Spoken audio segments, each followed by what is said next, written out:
All right, y'all, welcome back to Keepin' the Comic, and we're picking back up here on Ultimate Spider-Man issue number 7. Green Goblin gives Spider-Man a taste of what his new upgraded suit could do. Captain Britain gives Kingpin a nice little gift to help him deal with his conflicts. And Peter and Harry, they get a surprise visit here from a fellow hero. Now, for context, in the last issue, Green Goblin and Spider-Man, they got their butts handed to them. Kingpin had just received an exoskeleton upgrade and went toe-to-toe, or I guess I should say fist-to-face, with both Peter and Harry. And he beat them so bad that they had to run away. Now, this led to Peter Parker confessing to his family that he was Spider-Man because he came home with a big old shadow on his face. Now, although his daughter May already knew, to Peter's surprise, MJ was okay with this and even went on a little joyride with him in the aftermath. Now, after the guys had had some time here to recover, they meet up again in this little lab-looking place. And this time, Dr. Otto Octavius is doing some research on Goblin's suit. He lets both of them know that although their suits are both Stark Tech, that both of their engineering is very different. One is basically Stark Tech 1.0 and the other one is 2.0. He refers to Goblin's suit as being well designed, elegant, flawlessly constructed, top of the line, and malleable, which initially sounded like he was about to insult Spidey's suit, only he then says that the Picotech that is Spider-Man's suit is actually beyond that and highly adaptable, which makes sense, right? Because Goblin's suit was technically constructed from like older Stark Tech that Otto Octavius then sort of used to design that suit. And then Peter Parker's suit was designed by Tony Stark, so it makes sense. Now, funny enough though, Otto does take a little sample from Peter, but he doesn't specify what he's going to use it for. I just thought that was kind of funny. Now, this part is interesting here because he also mentions to them that both of their suits up until this point have basically been operating in safe mode. In fact, they each have an onboard AI that would allow for them to do like various different tasks, you know, like combat analysis, life support, or any other kind of like higher function that involves like problem solving, which to me sounded like something that they definitely could have used against Kingpin because they just got their behinds whooped. Now, Otto is getting ready to turn them on, but he needs both Peter and Harry to pick a profile, like an AI profile. So Otto gives out a few suggestions like, hey, do you want to use Lincoln or Caesar or Gandhi? But then Harry switches it up. He's like, you know what? Instead, can you upload my dad's profile and I'll use that one instead. Now, back at the paper, which is the name of Uncle Ben and Jonah Jameson's new news reporting business, MJ brings Gwen Stacy by so that she can meet the guys to see what, you know, basically she's invested her money into. Only both of them aren't there as MJ finds out that they left the notes in and that they had to run out. Ben and Jonah, they meet up with an old familiar face in like this little back alley that just looks like a scary place to go in general. But this guy still works for the Daily Bugle. His name is Robbie Robertson, who gives them what looks like some really good information because they were both telling Robbie, like, this is so good, my guy, that like maybe you should cover this. But Robbie reminds them that due to Fist's orders of like not covering stories like this, that this will never be published over at the Daily Bugle. And while Ben and Jonah try to recruit Robbie to ditch the Bugle and come work for them at the same time, Robbie tells him, you know, it's actually probably better for me to stay here on the inside and kind of be like your inside man. And listen, to me, I just kind of feel like at some point, Robbie's not going to make it because somebody's going to find out that he's dishing out some information. Now, back at some like undisclosed location, Captain Britain lands on his plane to meet up with Kingpin, and he's accompanied by a guy who looks like Lester. And the last that I checked here in one of the previous issues, I thought that Lester was trapped in the Green Goblin basement somewhere after Green Goblin had found out that Bullseye was him.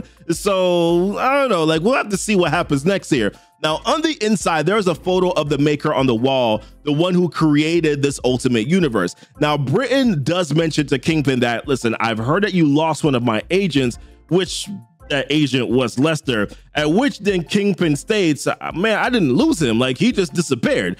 Now, Britain's just like, but it was at one of your locations. So then Kingpin's like, listen, all right, this is what happened. Like, I just had a recent scuffle. And he mentions like the assailant used an EMP, how this problem has actually grown much larger than he expected, and that he will be taking the proper precautions to ensure that there are no further issues.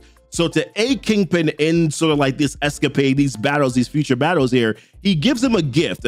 And we pan and we see like 6 different agents that are there. He calls them 6 agents, but they look like bullseyes. So I'm like, is there like multiple Lesters because there's multiple bullseyes? Because that's who Lester was. He was Bullseye. But then Kingpin is like, okay, I actually don't want this gift. It's stating that he knows how to beat Peter Parker and he knows how to beat Green Goblin, although he doesn't say their names.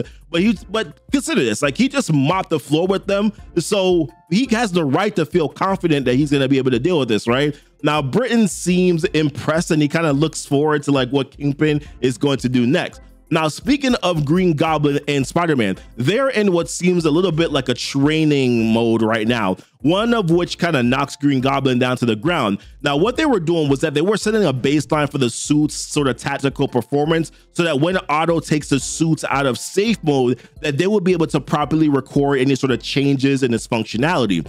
So Otto does warn them though that once the suits are on, that the only way to turn them off would be to kind of just completely reboot them. So when he activates them, there's like an electrical surge that goes through like the outside of the suit. Maybe it also went through the inside of the suit as well. It didn't really show us that. Now the voices profiles, they both start going. Goblin's suit says, "All right, son, show me what you're made of," while Peter's suit just compliments him on how good of a dad he is and that his children's birthdays are coming up and he should really be considering what type of gifts to be able to get them, and also that he should take it easy on Harry. I forgot to mention that Peter's AI profile, the one that he chose, was himself because he said he likes to talk to himself, and boy, was that probably a bad decision. Now, when they're both getting into it, Spider-Man essentially has the upper hand, right? While Gobby is getting some okay hits in.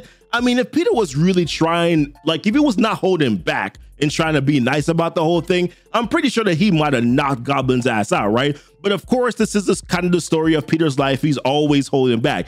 Only thing is, because Harry is not necessarily doing so well in the fight, his AI profile, which to remind you is his dad, is like laying into him. The AI is basically just as much of an asshole as Norman Osborn would be. Like, he calls him soft multiple times. He tells him, "I've always wondered how weak you are, Harry, and I'm beginning to think that I know now." Like, this AI is a savage. Just Norman Osborn AI is savage. Now the AI is talking to him like, and it, like I said, to a certain extent, right? Like the AI talking to him this way kind of reminds us of like Norman's alter ego, right? Like talking to him. So in a way, I kind of like that they put this in here, kind of paid homage to that, if you ask me. But this was kind of like the right push that Harry needed to kind of take it to the next level, because he like cocks back and you start to see his chest start to light up, and then he like sends a blast directly into the chest of Peter, which sent Peter flying all the way across the room. Peter definitely felt that hit, but Peter's AI, on the other hand, states, he's like, "Yo, listen, we are good, but that guy over there, he definitely needs therapy," and he's referring to Green Goblin. And then the Green Goblin's AI, on the other hand, was just like, "Okay, I guess that was acceptable." It's still basically saying that he's not really impressed. Damn it, Norman Osborn AI. Now, in that moment, though, Otto kind of shifts gears and he's starting to freak out, and they're like, "Yo, what's the problem here? Like, why is it that you're freaking out?" And then he mentions that there is a third carrier, meaning that there is another Stark Tech carrier that he is picking up on the signals. And while the guys are trying to figure it out, in a matter of moments, that third carrier shows up, and guess just who it is. That is right, ladies and gentlemen, Tony Stark, aka Iron Lad, comes through what looks like a portal saying, "I got one question for you. Are you a hero yet?" And remember, Tony was the one who sent that origin box to Peter to get him to turn into Spider-Man, because of course the Maker had prevented Peter Parker from turning into Spider-Man 20 years prior to this. And I have been waiting for this moment finally where Tony meets Peter, and I can't wait to see what happens in the next issue. Hey, if you've been liking this story so far here, please leave a like on this video. Also check out our previous issues where we covered all the issues before, like 1 through 6, over to the right here in the playlist. Subscribe to the channel, join our Discord for more updates, and as always, guys, thanks so much for kicking it with Keepin' It Comic.